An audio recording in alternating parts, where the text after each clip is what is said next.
In other news tonight, the Public Works and Infrastructure Minister Sihle Zikalala has been presenting the department's budget vote in Parliament today.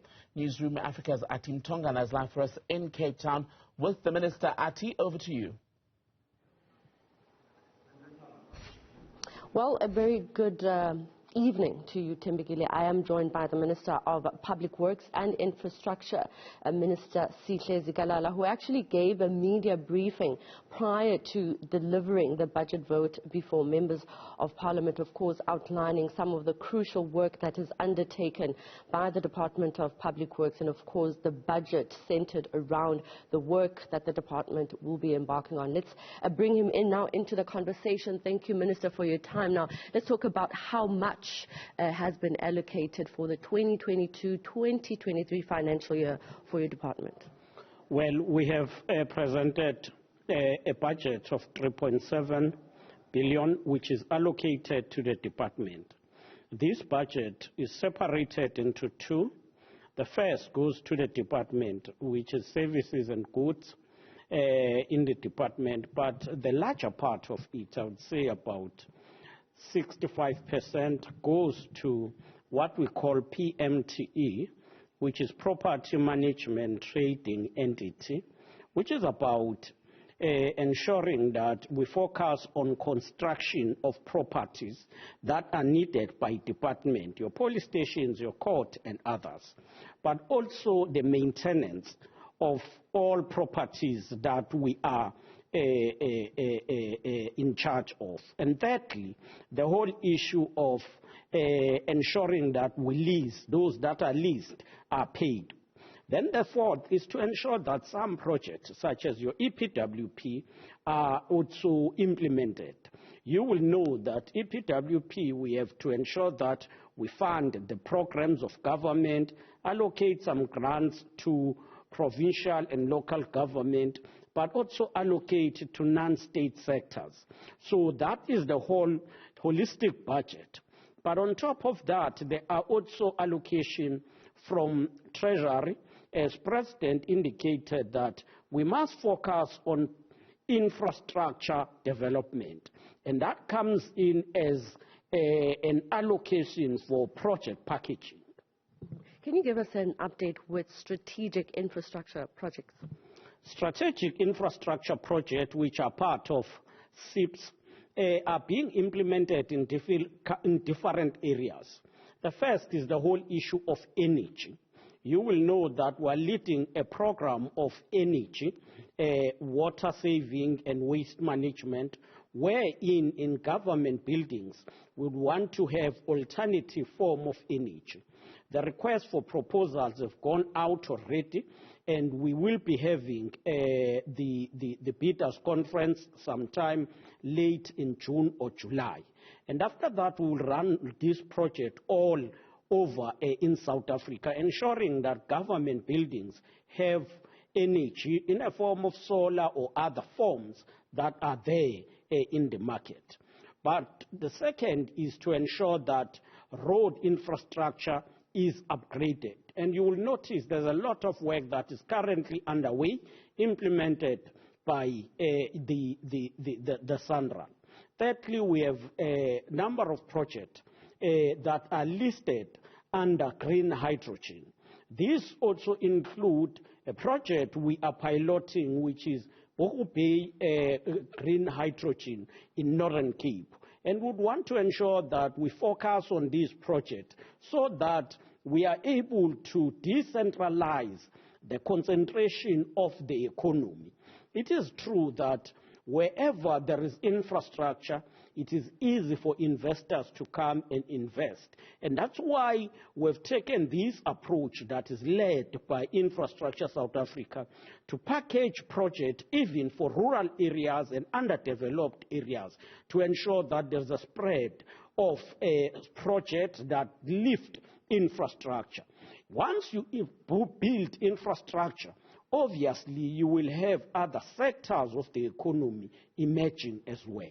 Minister, you did speak about the Expropriation Bill during your budget vote. Can you elaborate on that and the progress there? The Expropriation Bill was consulted on and stakeholders made input, and now it is with the NCOP.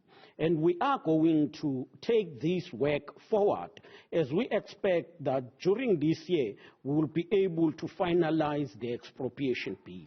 The aim is to ensure that there is a framework that gives us power as government to expropriate properties, because in some cases you will find that there is a property where government needs to develop a particular facility, but the owners resist, and they will resist that through charging government exorbitant fees.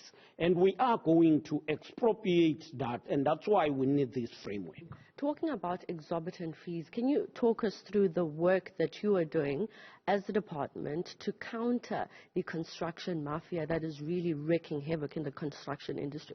The construction mafia is one of the syndicates that needs to be attended with a vigorous and very serious effort.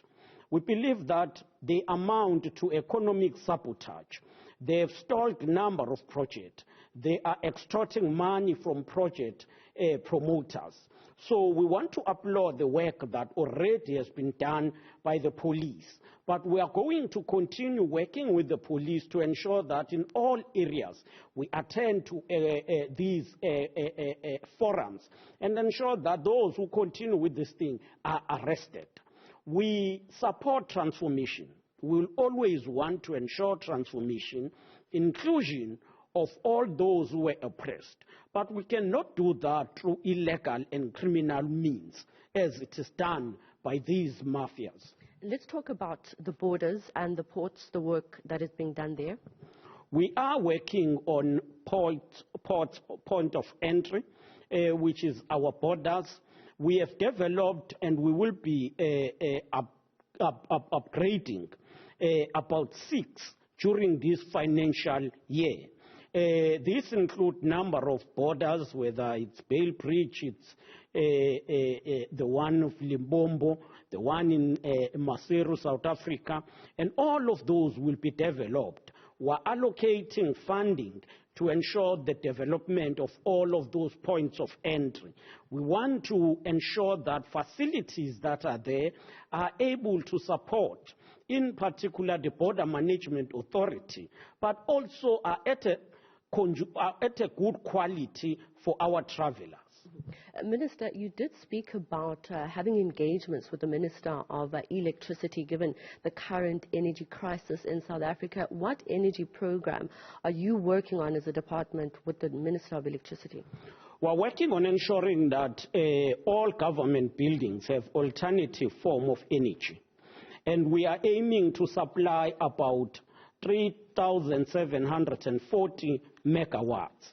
This is through the program I spoke about, which where we are going to issue the request for proposal before the end of the month of June and convene the bidders to brief them about this. We are aiming to ensure that we roll it out to cover hospitals, to cover courts, to cover police stations, so that government institutions that provide essential services are not disrupted. How much is that going to cost? Well, I would not want to speak about the funding now because we're going to issue the request for proposal, but it goes to billions. But obviously, this will come in a form of different approaches. Others will say we will invest and recoup money from government over a period of time, which is to build, operate, and transfer.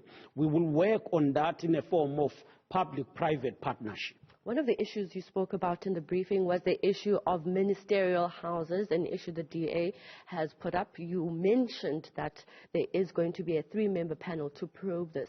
Isn't it your responsibility to look into this with outsourcing people from outside to be able to look into issues that are your mandate as the Minister of Public Works? It is our mandate, and we are not sourcing it from outside. It is within the department. We have assembled already the specialists from procurement, some from legal background, to ensure that they work together.